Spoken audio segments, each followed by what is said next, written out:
শহরের মাঝখানে একটা পুরনো অ্যাপার্টমেন্ট, নাম সুবর্ণ টাওয়ার। বিল্ডিংটা বাইরে থেকে একদম সাধারণ, কিন্তু ভিতরে একটা অদ্ভুত নিয়ম আছে। ১৩ নম্বর ফ্ল্যাট কেউ ভাড়া নেয় না।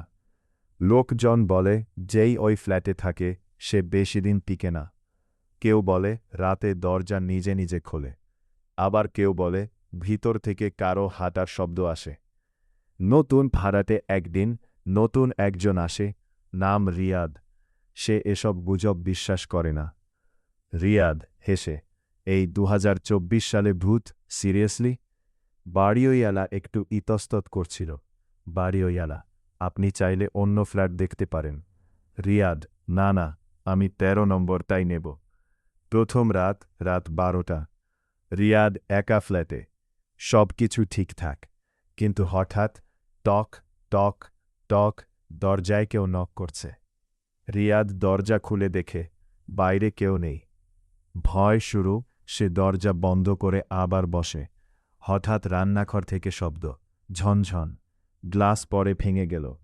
রিয়াদ চিৎকার করে, কে আছে? কোনো উত্তর নেই। রিয়াদ ধীরে ধীরে বেডরুমে যায়, আয়নার সামনে দাঁড়ায়, আর হঠাৎ দেখে তার পিছনে আরেকটা ছায়া দাঁড়িয়ে আছে।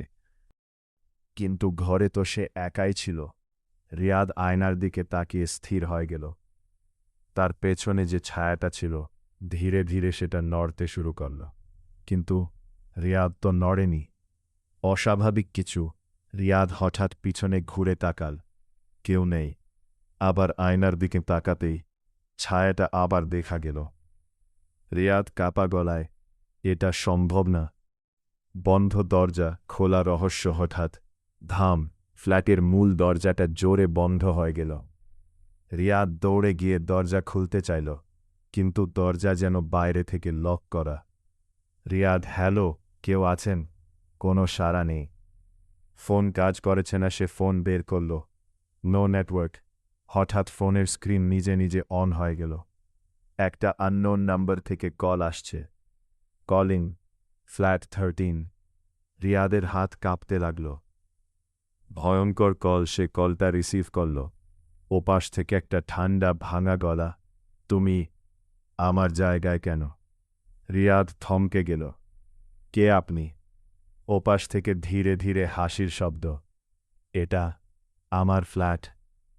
অতীতের গল্প। হঠাৎ রুমের লাইট ফ্লিকার করতে লাগল। দেয়ালে ছায়া দেখা গেল, একজন মানুষের, যে যেন ঝুলে আছে। রিয়াদ মাথায় ফ্ল্যাশব্যাকের মতো কিছু ভেসে উঠল। এই ফ্ল্যাটে আগে একজন থাকত। সে নাকি আত্মহত্যা করেছিল, আর তারপর থেকেই কেউ এখানে টিকে না। সামনাসামনি হঠাৎ বেডরুমের দরজা ধীরে ধীরে খুলে গেল। অন্ধকারের ভিতর থেকে একটা ফিগার বের হলো। মুখ দেখা যাচ্ছে না, শুধু দুটো সাদা চোখ। ফিগার, তুমি এখানে থাকতে পারবে না। শেষ চেষ্টায় রিয়াদ দৌড়ে জানালার দিকে গেল। বাইরে বৃষ্টি পড়ছে। শহরটা একদম নিস্তব্ধ। সে সহজের জন্য চিৎকার করল, বাঁচাও, কিন্তু নিচে কেউ নেই। শেষ টুইস্ট, পরের দিন সকাল।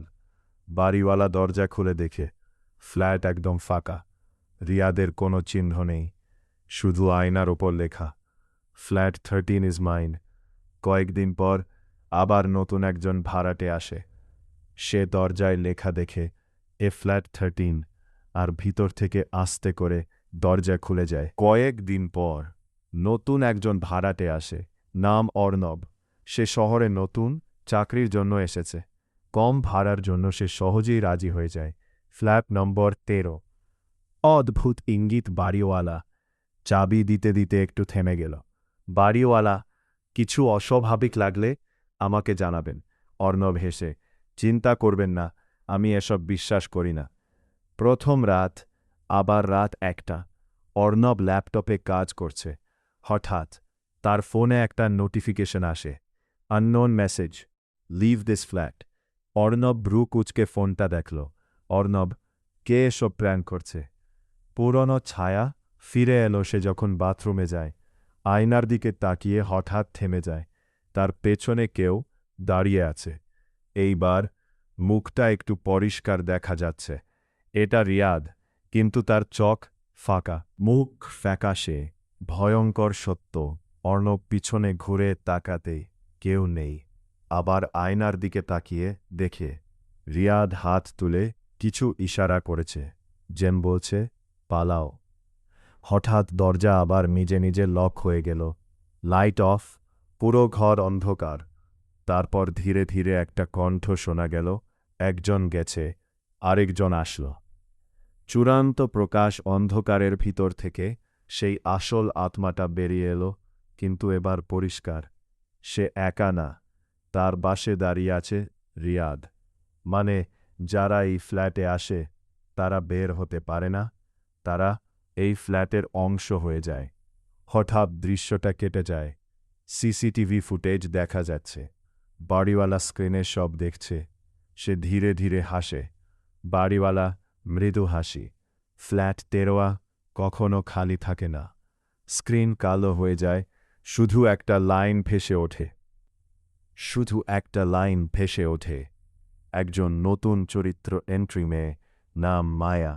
সে একজন জার্নালিস্ট, সাংবাদিক। শহরে অদ্ভুত মিসিং কেস নিয়ে ইনভেস্টিগেশন করছে। গত 1 বছরে 7 জন মানুষ হঠাৎ করে নিখোঁজ, আর সবার লাস্ট লোকেশন সুবর্ণ টাওয়ার, ফ্ল্যাট 13। তদন্ত শুরু। মায়া বিল্ডিংয়ে আসে। বাড়িওয়ালা তাকে দেখে একটু অস্বস্তিতে পড়ে। মায়া, আমি একটা রিপোর্ট করছি। কিছু লোক এখানে এসে হারিয়ে গেছে। বাড়িওয়ালা হেসে, এখানে সবই গুজব ম্যাডাম। গোপন তথ্য। মায়া অন্য বাসিন্দাদের সাথে কথা বলে। একজন বুড়ো লোক আস্তে করে বলে, বুড়ো, ওই ফ্ল্যাট আগে একটা পরিবার থাকত। একদিন হঠাৎ আগুন লাগে, সবাই মারা যায়। তারপর থেকেই ওই জায়গাটা অভিশপ্ত। পুরনো রেকর্ড। মায়া পুরনো ফাইল খুঁজে পায়। 15 বছর আগে আগুনে এক পরিবার মারা যায়, কিন্তু রিপোর্টে লেখা কজ আননোন। আরও অদ্ভুত, ওই পরিবারের একজন সদস্য বেঁচে গিয়েছিল। সন্দেহ বাড়ছে। মায়া বুঝতে পারে এই রহস্য শুধু ভূতের না, কেউ এটা লুকিয়ে রাখছে। রাতের অনুসন্ধান। মায়া রাতে চুপি চুপি ফ্ল্যাট 13 ঢোকে। ক্যামেরা অন করে। আজ আমি সত্যিটা খুঁজে বের করব। হঠাৎ ঘরের ভিতর ঠান্ডা হয়ে যায়। দেয়ালে আগুনের দাগ দেখা যায়। চোখের সামনে যেন অতীত রিপ্লে হচ্ছে।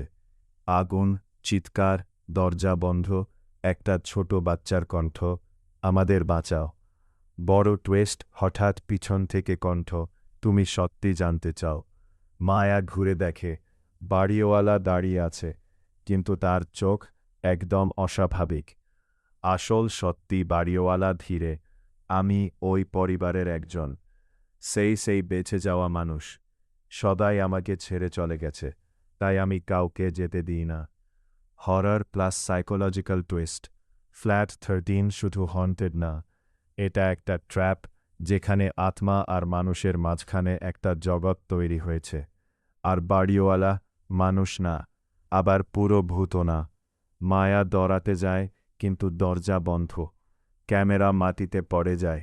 শেষ ভিডিওতে শুধু শোনা যায়, ওয়েলকাম, ফ্ল্যাট 13। অন্ধকারের ভিতর। ক্যামেরা মাটিতে পড়ে আছে। স্ক্রিনে শুধু ঝাপসা ছবি আর ভাঙা শব্দ। Welcome, flat 13। মায়ার শ্বাস দ্রুত হয়ে যাচ্ছে। শেষ লড়াই শুরু। মায়া ধীরে ধীরে উঠে দাঁড়ায়। চারদিকে তাকিয়ে দেখে সে আর ফ্ল্যাটের ভিতরে নেই। একটা অদ্ভুত অন্ধকার জায়গা, যেখানে চারপাশে অনেক দরজা। প্রতিটা দরজায় লেখা 13। আত্মাদের জগৎ। হঠাৎ একটার পর একটা দরজা খুলতে শুরু করল, আর সেখান থেকে বেরিয়ে আছে রিয়াদ, আর্নব আর অর্ভি। বার আগের সব নিখোঁজ মানুষ, তাদের চোখ ফাঁকা, মুখ নিস্তেজ। সবাই একসাথে বলছে, এখান থেকে কেউ যায় না। মায়ার উপলব্ধি।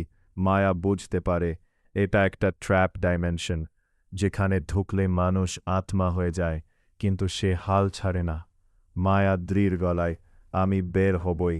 সত্যের শক্তি। সে মনে করে এই সব কিছুর শুরু আগুন থেকে। আগুনই এই অভিশাপের কারণ। মায়া নিজের ক্যামেরার লাইট, ব্যাটারি আর কিছু জিনিস দিয়ে একটা ছোট আগুন জ্বালানোর চেষ্টা করে। আগুন জ্বালাতেই পুরো জায়গাটা কাঁপতে শুরু করে। আত্মাগুলো চিৎকার করতে থাকে, না, এটা বন্ধ কর। হঠাৎ বাড়িওয়ালার আত্মা সামনে আসে। বাড়িওয়ালা, তুই সব শেষ করে দিবি? শেষ মুখোমুখি মায়া চিৎকার করে, তুমি সবাইকে আটকে রেখেছ। বাড়িওয়ালা রেগে যায়, চারদিকে অন্ধকার ছড়িয়ে পড়ে। শেষ মুহূর্তে মায়া আগুনটা বড় করে দেয়। ভাঙন একটা বড় বিস্ফোরণের মতো আলো। সব কিছু ভেঙে পড়তে থাকে। দরজাগুলো এক এক করে ডিসঅ্যাপিয়ার হয়ে যায়। আত্মাগুলো ধীরে ধীরে মুক্তি পায়। রিয়াদ মায়ার দিকে তাকিয়ে হালকা হাসে। তারপর মিলিয়ে যায়। বাস্তবে ফেরা হঠাৎ মায়া চোখ খুলে দেখে সে বিল্ডিংয়ের বাইরে পড়ে আছে। সকালে হয়ে গেছে। লোকজন তাকে ঘিরে আছে। শেষ টুইস্ট, মায়া উঠে দাঁড়ায়, বিল্ডিংটার দিকে তাকায়। ফ্ল্যাট নাম্বার 13 আর নেই, যেন কখনো ছিলই না। মায়া বাড়ি ফিরে ভিডিও ফুটেজ দেখতে বসে। সব ঠিকঠাক, কিন্তু শেষ ক্লিপে স্ক্রিনে হঠাৎ ভেসে ওঠে, ফ্ল্যাট 13 নেভার এন্ডস। আর স্ক্রিনে 1 সেকেন্ডের জন্য মায়ার নিজের মুখ, কিন্তু চোখ ফাঁকা।